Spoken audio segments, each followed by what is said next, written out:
каких случаях втулка СРВ вам поможет? Втулка поможет вам, если вышла из строя в рейке только вот эта втулка, которая стоит справа, вот которая здесь. А, к сожалению, если у вас стук идет в подвеске, либо в рейке из-за другой причины, то либо, допустим, бывает сразу комбо, и эта втулка вышла из строя, и эта втулка вышла из строя, то, к сожалению, стуки полностью не уйдут. Стуки уходят полностью, если у вас из строя вышла только вот эта втулочка.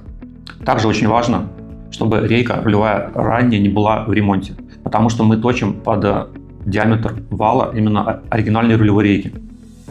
Поэтому мы везде указываем, что втулочка подходит, если рулевая рейка оригинал ранее не точилась и на валу нет ржавчины. Это 3 важных параметра. Аналоги, если у вас стоит рейка не оригинал, а аналог, возможно подойдет, возможно нет. Были случаи, когда не подходило, в основном подходит, но бывало, что и не подходило. Почему так происходит? Потому что фирма Аналог, которая делает, скажем, копию оригинальной рулевой рейки, она не думает о том, что вал должен быть такого же диаметра, либо посадочное место, а просто делает копию узла, который можно просто взять и установить на автомобиль полностью.